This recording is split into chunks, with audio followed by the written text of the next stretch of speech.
Welcome to Real Talk 2024, a show where we discuss current events, politics, and hot topics in the political world. We will give you all the info you need about the presidential candidates and Indiana candidates so you can be an informed voter heading into November. Stay tuned and let's keep it real.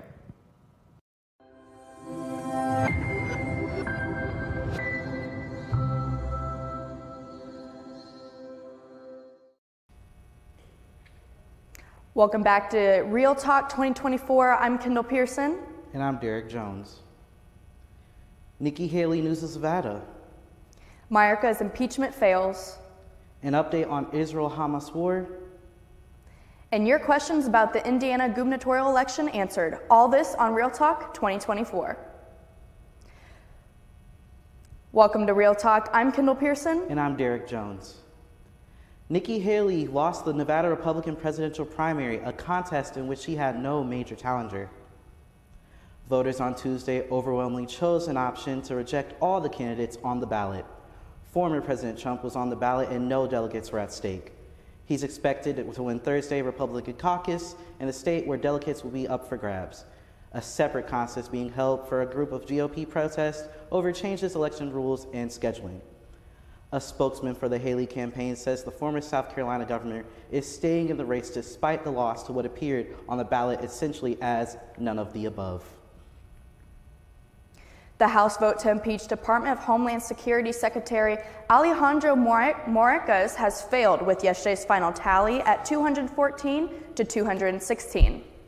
Republican Speaker Mike Johnson told reporters ahead of the vote that Mayorkas had engaged in a complete dereliction of duty in his handling of the southern border. He accused the secretary of willfully refusing to enforce migration laws. Had the vote passed, Mayorkas would have become the first cabinet official impeached in almost a century and a half. Homeland Security Committee Chair Mark Green of Tennessee said he was frustrated with the outcome, but pledged that Republicans will try again. Here's what other GOP representatives had to say following the vote. We have a duty and a responsibility to take care of this issue. We have to hold the Secretary of the Department of Homeland Security accountable. Mayorkas needs to be held accountable. The Biden administration needs to be held accountable, and we will pass those articles of impeachment. We'll do it on the next round. It was not a good day for Congress, and wasn't a good day for the country either. I think it was obviously not a good day for the institution. But we're going to deal with it, and we're going to move on. What do you think your constituents, when they look at what's happening up here or not happening up here, think? Well, I don't have to think. I know. I got texts from them. They were angry. They were embarrassed. They had a lot of the same feelings that I had. I want to get things done. That's why I ran for Congress. And it's been a frustrating couple of days. Yeah.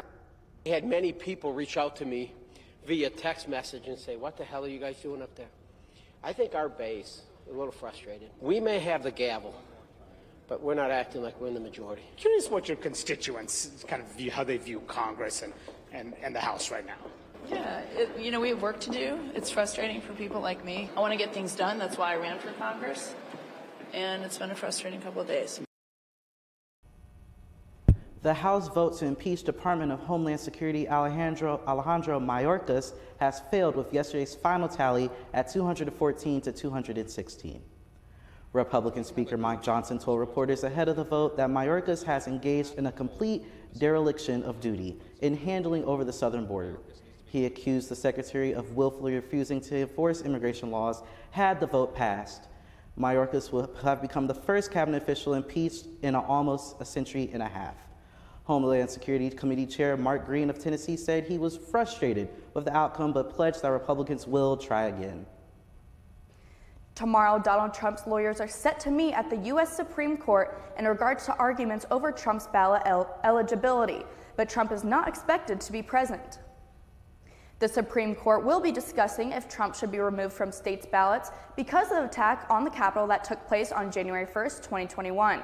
The three judges have agreed that it was unpreceded assault on the structure of our government and that it threatens democracy if left beyond the reach of criminal prosecution.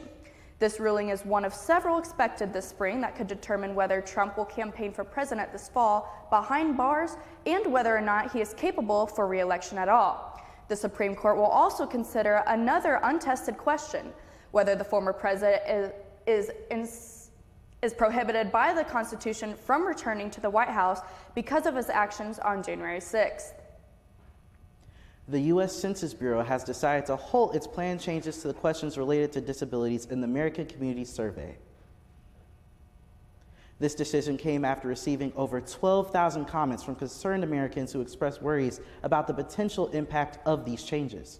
The proposed alterations would have shifted the way people with disabilities are counted. Instead of the current yes or no questions about serious difficulty with specific functional abilities such as hearing, seeing, concentrating, or walking, the new questions would have asked individuals to rate their level of difficulty with these activities. The proposed changes aim to align with the U.S. international standards and improve the measurement of disability. However, critics argued that these modifications could lead to an underestimation of the disability rate by nearly 40%. Such an estimation might have made it more challenging for disabled individuals to access housing, healthcare, and legal protection against discrimination.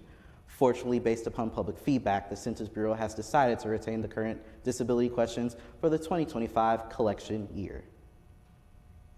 Days after Panama's top court denied an appeal to overturn former President Ricardo Martinelli's prison sentence in a money laundering case, Nicaragua announced on Wednesday that it has granted political refugee to the man. Martinelli thought, quote, his life, physical integrity, and safety are at immense risk, and considered himself persecuted for political reasons, according to a diplomatic note that the government of Nicaragua addressed to the Foreign Ministry of Panama. For this reason, Martinelli requested asylum. According to Martinelli's press team, he filed for asylum at the Nicaraguan embassy in Panama City on Wednesday. He plans to stay there until the Panama government gives him permission to travel safely to the country's capital. Martinelli was found guilty of money laundering in the new business case together with 4 other individuals in July. As a result, he was sentenced to 10 years and 6 months in jail and was forced to pay a fine exceeding $19.2 million. The issue concerns a publishing business that was bought with money from illegally managed state contracts, according to the public ministry. Martinelli said in court that he was being persecuted for his political beliefs and he was innocent. The former president was found guilty, yet he avoided jail time and was even permitted to register as a contender for the presidency in the current contest. Secretary of State Anthony Blinken met with Israel Prime Minister Benjamin Netanyahu in Tel Aviv. This is Blinken's 5th visit to the region since the war broke out and is trying to advance ceasefire talks while pushing for a larger post-war settlement in Gaza. The kingdom's foreign ministry in Saudi Arabia has stated that they will not exchange diplomatic relations with Israel unless it recognizes its independent Palestinian state is recognized on the 1967 North borders, referring to the Middle East War of 1967. The statement was posted via X and said that they communicated this clearly with the Biden administration. Coming up next, Sam Gailey and I will be interviewing Carter Ward, who works on the Brad Chambers campaign. Stay tuned. It sounds like a chip to me. They ain't going back to back. Ain't no one getting past Boston. They got a super team, man. All right, Jace, check up. This is the last call. Jace and I head-to-head on football, baseball, basketball, and everything UND. Mondays, 6 p.m. UND TV on YouTube and Xfinity Stream Channel 1096.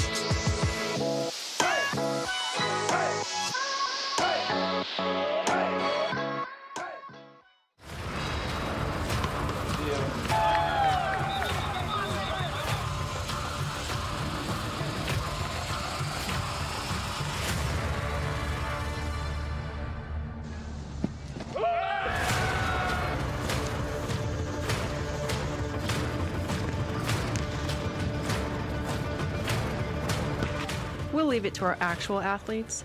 Watch UND TV's live sports broadcast on GLVCSN and YouTube.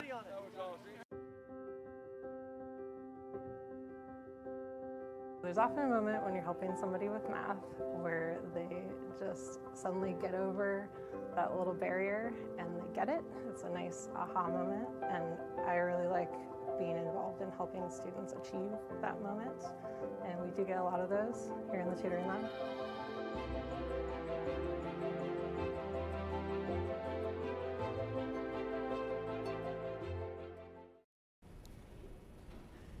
Hey, welcome back to Real Talk 2024. My name is Samuel Gilly alongside Kendall Pearson. We have our very special guest today, Carter Ward. So Carter, just to start off, just tell us who you are, what year are you, and what is your area of studies here at the University of Indianapolis? Yep, well first off, thanks for having me. I'm excited to be here. As you said, my name's Carter Ward. I'm in my last year here as a senior at University of Indianapolis studying political science, pre-law. Thinking about going to law school next year, but started off this semester as being a member on the Brad Chambers campaign and getting involvement in the community and in politics.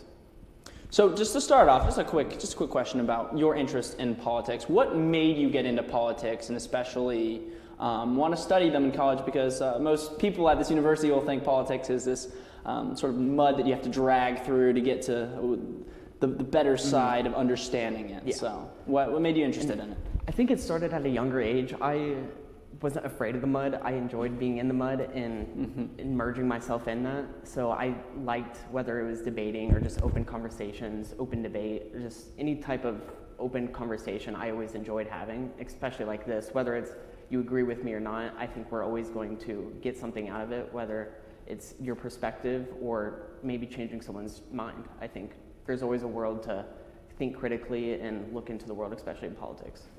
Okay, and jumping right into Chambers' campaign, of course, we'll talk about the other running candidates later on, but I want to focus a little bit on Chambers since, you know, you do work for him. What are some of what is he running on in terms of policy? Can you give us just a little bit of insight on how he's doing so far? Yeah, so Brad is the only political outsider in this race. Everyone else in this race has ran for either this position or for another position in Congress or Senate. So what makes him different is he's bringing in a unique perspective that Indiana and a lot of people in the country want. That's like why Donald Trump was elected, why people like Vivek Ramaswamy are getting traction around the nation, is because people want an outsider. They don't want these same DC politics running, especially within their state as governor. So with Brad, he's previously been a business owner. He started mowing grass in high school and then bought land when he was in college and started flipping that, turning it into real estate, and that's where he has ultimately created his business out of. So you're saying that he has more of a business perspective. Yes. That's his stance. Yes. Okay. He thinks that the best way to run anything, including the government, is like a business, and he's done that so successfully, knows how to do that well, that he believes that he can bring his knowledge in with him to governor.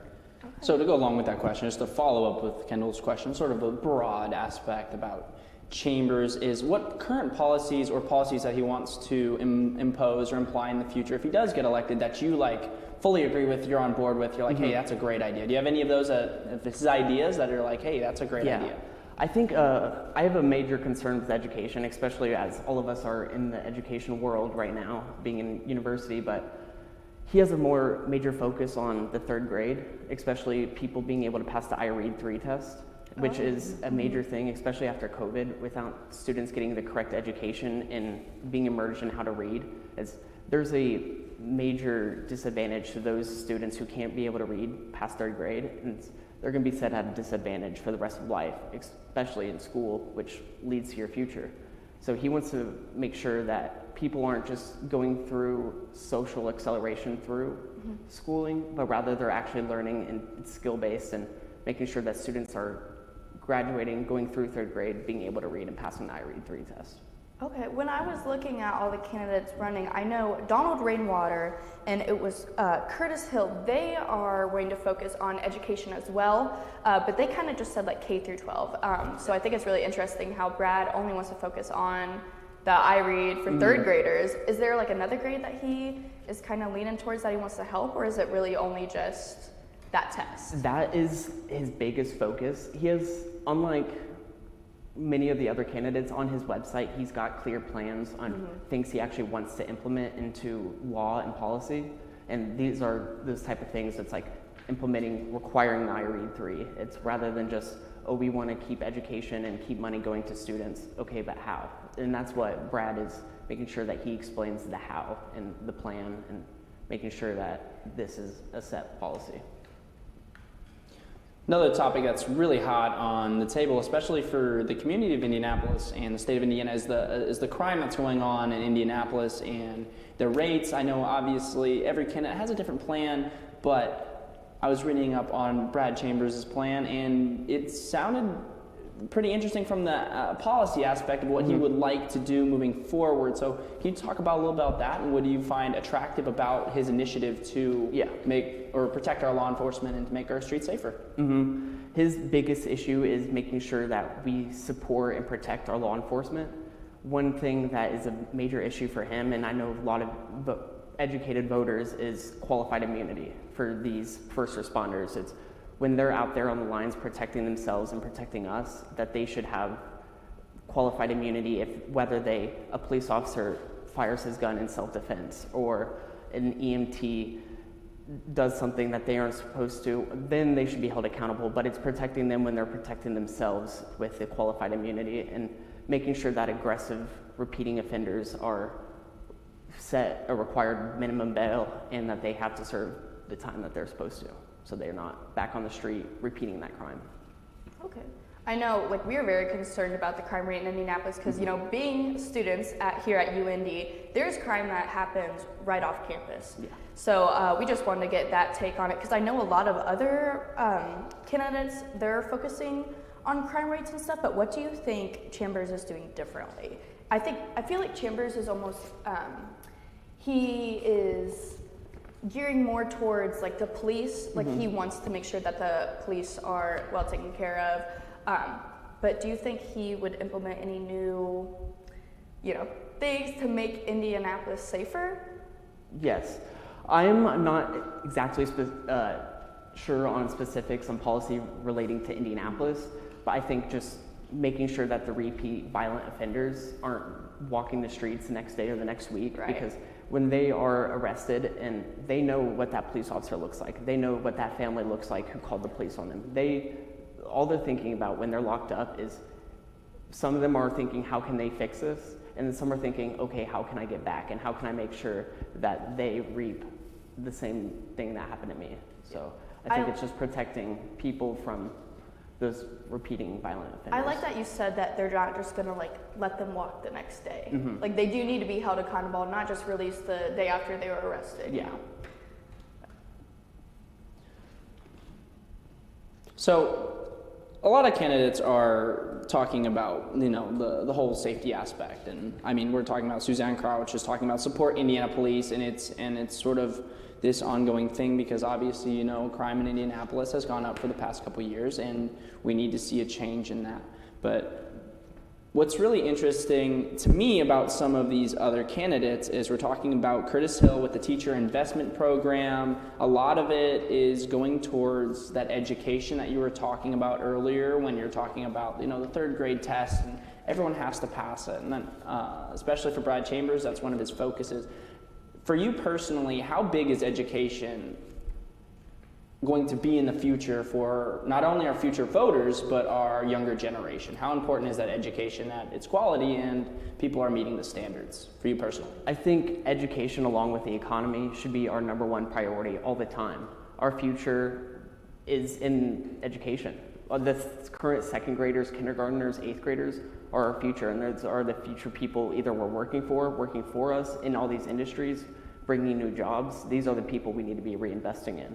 And if we're not reinvesting into their future, they may not have a future. They might not have a future like ours. We want to make sure the people who are younger than us, following us, have a future better than ours. We're always trying to create a better world and a better future, so why not start with the education where they are? That's definitely something that everyone should be focused on, no matter what party you support.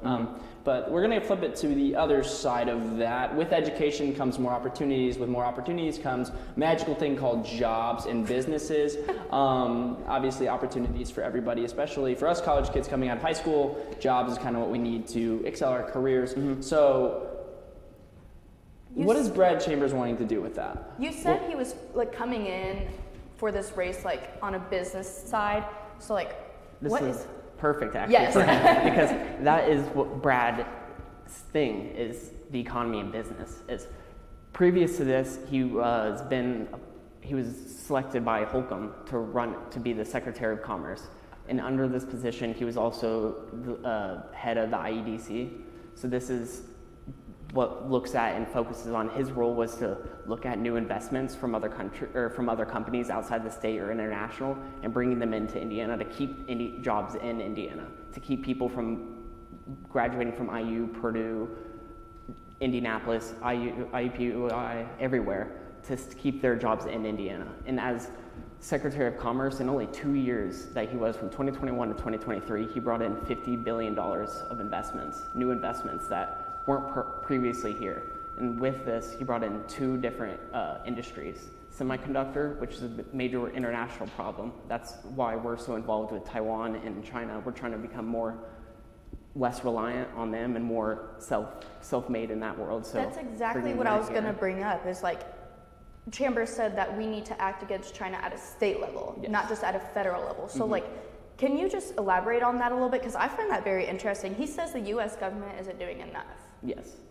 And we see a lot of that talks that the U.S. government isn't doing enough, especially with the border crisis going on right now. There's a lot of these different issues, whether it's with semiconductors, the border, fentanyl coming in from China. Yes. All these different issues can be addressed at the state level as well. Like, if Indiana can start producing these semiconductors and electric batteries, the 2 industries that he brought in while he was in this position, we can become less reliant on China and Taiwan and all these other countries that we can't always rely on them in times of crisis. You never know what the next 10 years are going to look like, especially in the world we live in now with all these wars going on. So we might as well start taking action now to Mr. Ward, I wish we had more time with you, because you were explaining this in an incredible way, and I'm learning so much for you. But unfortunately, that is all the time that we have for today. Thank you so much for coming on our show. I really hope we can have you here again. UND TV is actually going to be live tomorrow at 12:30 on the GLBC Sports Network.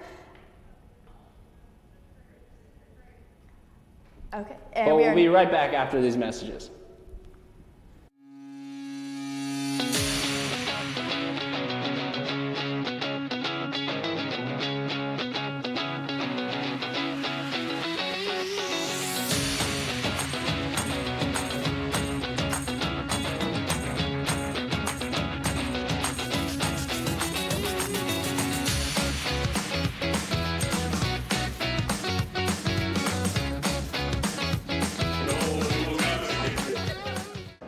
So the overall mission here at Flanner House Indy is to help with the development and growth, the self-efficiency and self-sufficiency of the near northwest side of Indianapolis. When the Double Eights closed in the area, that left the near northwest side a food desert. So Brandon Cosby, the executive director of Flanner House, started with the Flanner House Farms, where they grow fresh produce organically for the neighborhood around. And then later on down the line, Cleo's came about. So we're here to help with the sustainability of getting fresh food at cheap prices to the locals around. Black owned, black ran. That's the gist of Cleo's for the most part.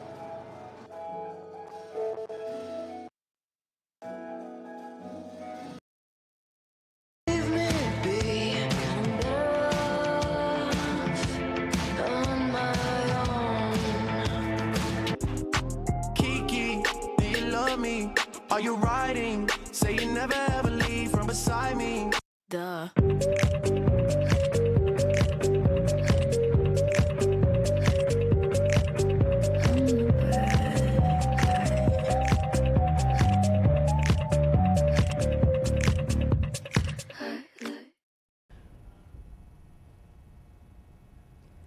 Welcome back, everyone. Now, that interview with Carter Ward, I felt was very interesting.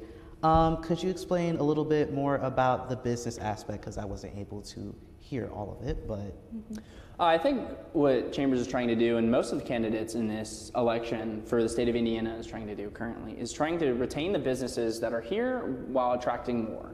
So we've seen a lot of people, Carter brought up the aspect of people graduating and then moving out of Indiana. So what's the point of staying in Indiana if you can get your education and jobs elsewhere? And he's made it an important statement of saying, hey, there are jobs here for us, and if you bring in more businesses and more opportunities, people will be more inclined to stay in Indiana. But I know Chambers, in order to have a good business, you have to be educated, right? So Chambers definitely wants to focus on the higher level of education, starting when kids are 8 years old, which I think is really important, especially now today. I feel like kids growing up, Generation Alpha, they're kind of so reliant on phones that they're not really wanting to actually learn. So I think Chambers is really trying to enforce the education side of things. So in the future, we can have good businesses here in Indiana and all across the United States. Okay, nice.